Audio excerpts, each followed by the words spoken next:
Alright, so Salt Meliodas has been leaked, and I've been sprinkling this information in multiple videos because at this point, it's the hypest news we had in a while. I know the one came out, but when the one came out, it wasn't news because it wasn't a leak. I'm sorry, it wasn't a leak. As soon as we knew the one was coming, we already know what he does. But Assault Melee had no idea, which is big. Because this could mean that he could be either a very powerful unit, or a unit that will fall not in the meta. Which becomes very worrying. Right now, we have two very strong units in the meta. Very true damaging units in the meta. The one, which of course is the most damaging character, and Sariel. Which means that, you know, if this Assault Melee is green, yeah, he's gonna probably counter, the one. Or maybe not, who knows. But then what about Sariel? Is he gonna counter Sariel? And if he's blue, I mean, blue would be the best, but then, wouldn't it be oversaturated if blue got another stupid broken character? Because we have Tormio, which is insane. We have the one, which is insane. We have Liz, which is insane. Like, can you stop the blue units? Like PvP is so saturated with good characters. It's crazy. I mean, we can also talk about Fast King, but Fast King is a little not the most meta right now. And when you use him, I mean, I guess you would use two good blue units on his team. You use like Goddess Liz with him, or potentially Luciel. But regardless, I'm assuming it's gonna be green, because that would make the most sense to counter Ascanor. Because they fight, right? Canonically, Ascanor wins, but, still. So, what are some predictions I have? Again, I'm a little worried that he won't be meta because of Sariel in the one, and because of Tormund and everything, but I have some ideas that could make him meta. First of all, give him a counter. Please, give him a counter. Oh, by the way, first, let me know what you think he would do. And second, before I talked about what I think he should do, I was gonna say when I think he's gonna come out. I'm so stupid. I'm just really excited. And actually, this is the second time I'm recording this. I've already uploaded this video, but it got demonetized because of one of the things that we're showing right here in the English trending page about a specific website that's doing something. Which I can't say the name because it would demonetize my video again, so I changed it to Japan. I don't know what's nothing of this, I don't read Japanese, but I changed the trending thing just because of the thing that was showing to demonetize my video.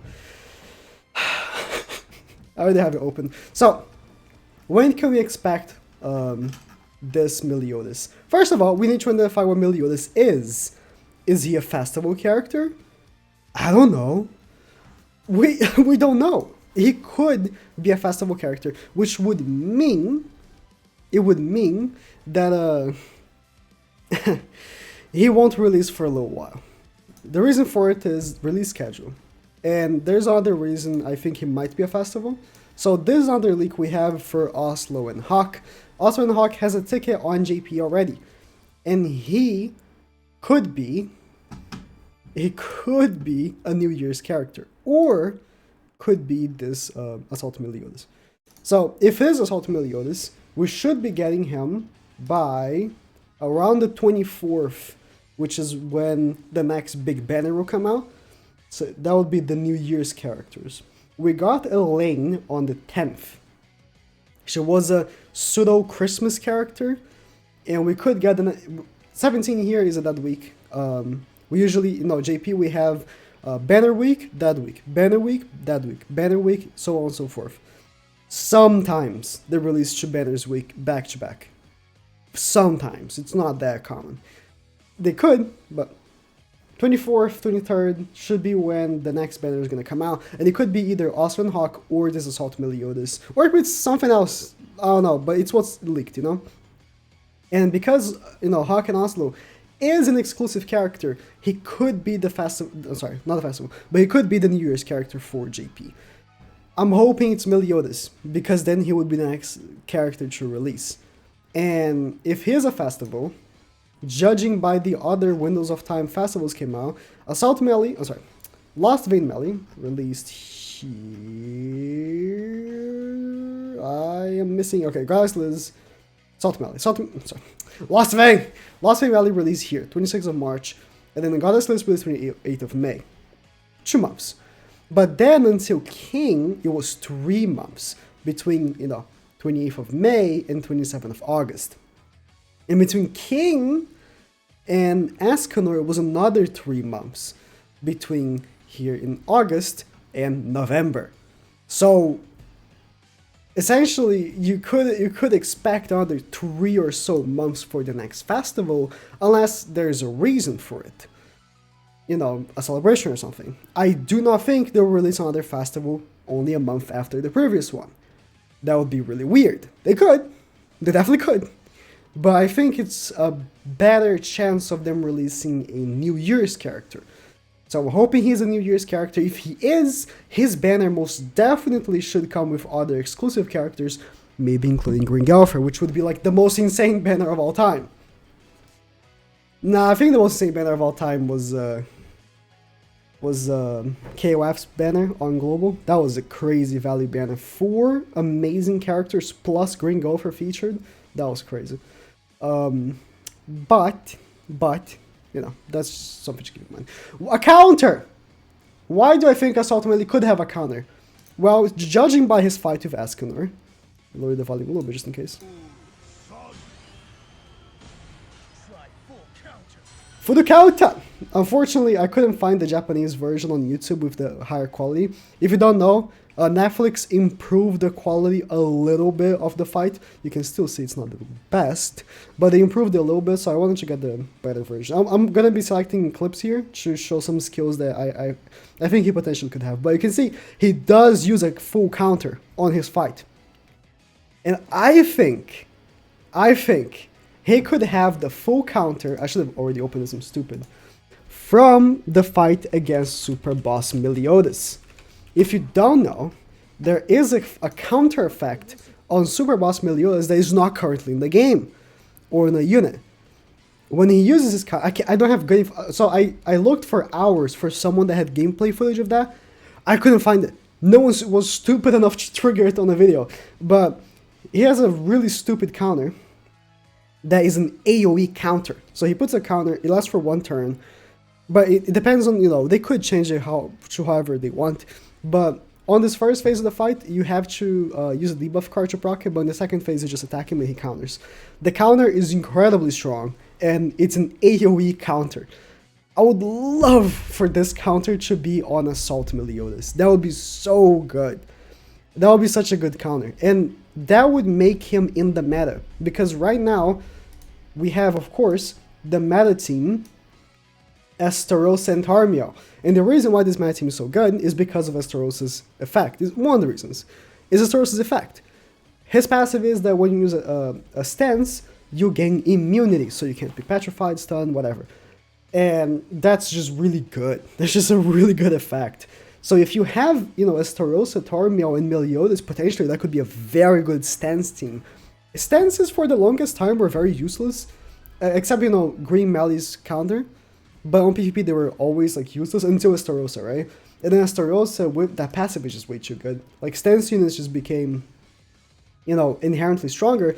But there wasn't another really good stance unit on PvP until Tarmiel. Tarmiel is insane. And if we get another really good stance character, that would be very good for this meta. I honestly am kind of sick of seeing Escanor everywhere. I was so happy when I could just use Green Gopher, Luciel, and any unit and prevail on PvP. Currently, Escanor just dominates. And I think if we can get a Green Meliodas with a counter that has 200% crit resistance or something crazy like that, he can't be crit, that'd be really good. Or, you know what they could make his passive? When he takes a crit, he fully heals. That would be too strong though. That would be too strong. Because right now, all the super damaging characters are crit-based characters. Sauriel, Escanor, you can even count King, Lost Vein. All the super damaging characters are crit-based characters. Tarmiel is super damaging, I would say, but he isn't crit-based. He crits sometimes, even though his chance is very low. Man, Tarmo is so insane. 102% Pierce? Tarmo is so insane. But regardless, I think that could be one of his skills. Counter would be amazing. Other skill that he could have is the infamous, if I find exactly where that was, the infamous Beyblade. When did he use that? I think I can. It was before Asker became the one. I'm pretty sure. I can put play speed 1.75 here, and we can watch it. But the infamous Beyblade. It's where it becomes a little chunky.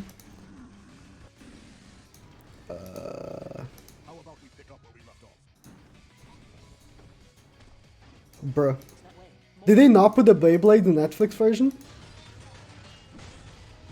I swear, did they not put the Beyblade? Was the Beyblade earlier?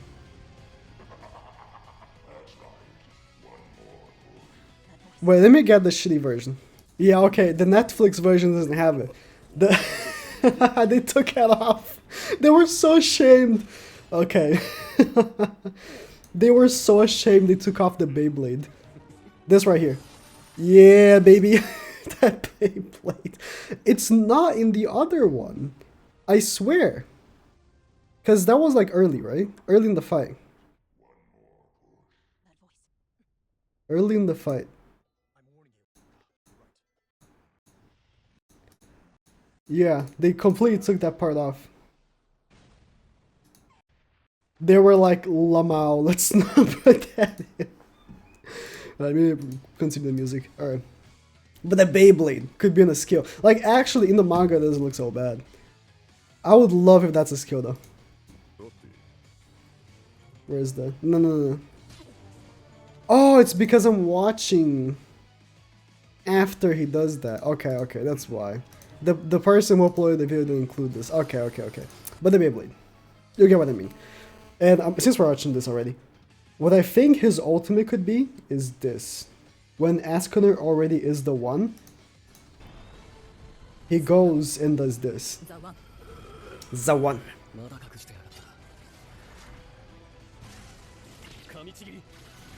Let's put in regular speed. I'll switch you fast. But you got it, right? Like, he does that, and then... That's definitely ultimate worthy. I wish he had done this more often. I don't recall any other time in the manga that he does this again, if I'm not mistaken. But this right here is definitely an ultimate, where he passes through them and then the slashes go off. Definitely the ultimate worth. So that's what I hope that he does. I think, or you know what? The punch, is it here? I think it is. No, that he takes. No, he does the punch. He does the punch. Yeah, he does the punch. And that's gonna bounces off. Oh, I love this fight. Yeah, he does the punch on Askuner Zai and he just bounces off. That would definitely be also a skill. But that's what I'm hoping. The counter, the ultimate slash, and the spin. The spin, I don't know exactly what that could be. If they copy a skill, it could either be triple damage. Let's open Jericho. This one right here, weak point, or I don't know. Honestly, I genuinely don't know what would be good with a counter. I mean, they could use generic cards again, like Asterosin, where he has that counter, right? And then his other card is just a damaging card. His charge 500. But I would prefer if they did something like weak point or double crit damage. That would be very good. But yeah, those are my predictions. Sorry, those are my predictions, and I hope he. I genuinely hope he has a counter. That's what I'm hoping. Counter, please. I want more counter units. That's it.